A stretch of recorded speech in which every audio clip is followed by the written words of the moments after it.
So that's where my my family moved to. And so when I was ready to graduate, I had a place to go. In San Francisco, I was very, very fortunate to have met and be under the spiritual guidance of whom I considered an unglorified saint. And that's Archbishop Anthony Medvedev, who was a priest, who was the ruling archbishop in San Francisco for over 30 years. Archbishop Anthony was known as a great, great peacemaker. Our second metropolitan, Metropolitan Anastasia, actually called him, and that he's an angel of peace. He can bring peace to anybody who was in enmity with anybody else. And this was the great influence that I came under, and my family came under. I met my wife in the cathedral. I sang in the cathedral choir at the time, and I was one of the other choir members was this man who was the stepfather to the woman that I later wound up married. In San Francisco, the Archbishop loved youth, and we had a lot of work that we did for the church and for the diocese, and that he entrusted the youth with. And in doing these different projects, we had many projects there that were church related and diocese related projects. That I was working with the woman who would become my wife. So I was then ordained there a deacon. 4.5 years later, I was ordained a priest. At that point, Archbishop arranged it that I could leave my secular job and become a full-time priest at the cathedral. So that's where I was really formed as a priest.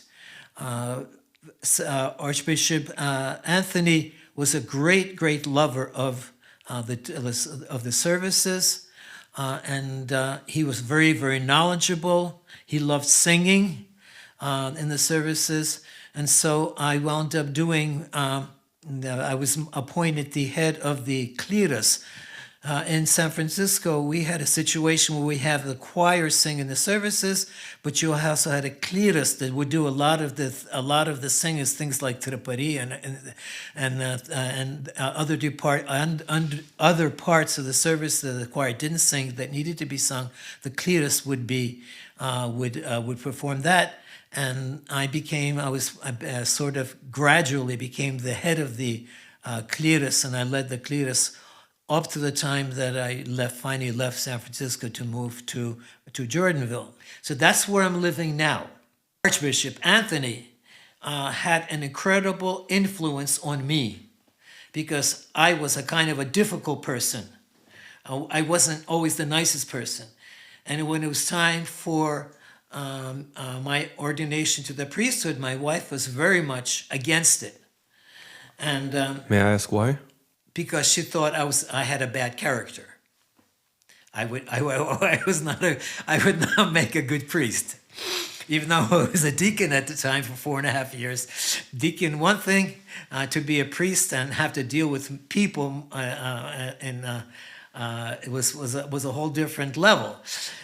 And so when I told Archbishop Anthony that I am willing, but my wife is against it, he said he would talk to her. And his gentleness in talking to her and not in any way exerting any kind of force for this was something that melted her heart completely. And she agreed. And so then she agreed to and this was exactly how St. John always operated. There wasn't a time when I would see him meet with people that were in enmity to each other, that he wasn't able to calm the enmity and calm them down.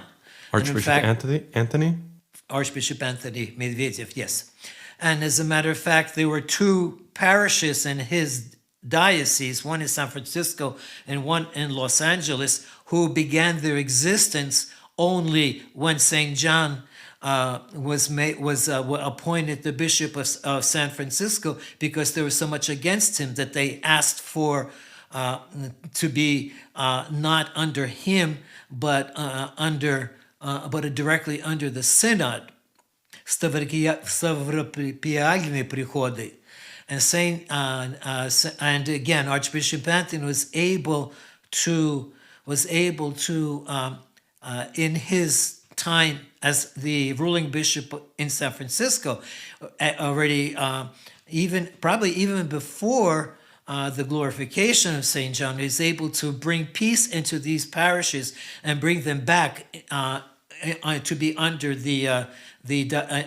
of his diocese, the diocese of Western America and San Francisco, which showed the amount of true love that and the kind of person that Archbishop Anthony was. As I said, much of the effort in finally getting St. John canonized, even though it wasn't really that long time between his death and his canonization. Usually the space of time is much longer, but there was such an outpour of desire from the people who knew him, both from the time he was the bishop in Shanghai in China, how he brought the people out of China through Tubabao, the peninsula in Philippines, because that was the only place they were able to go to, had to leave China, because China was becoming communist, and the only country that gave them any refuge was a new country of Philippines, and St. John's brought them there, and then he actually traveled to the United States, and himself lobbied before Congress to have a special law passed that enabled the United States to sponsor the people that were on Tubabao to be able to leave there and settle in other countries. And many of the people there came and settled in San Francisco on the West Coast, in Seattle, in Los Angeles, in South America. Others settled in Australia. A lot of the people moved there from Australia.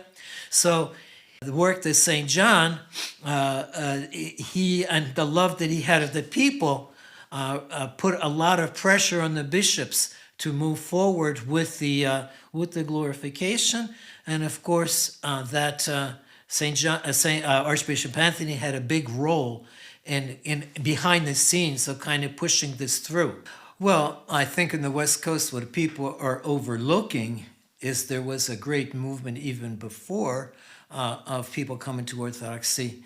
And the perfect example is Father Herman Pomazhansky and Father Seraphim Rose.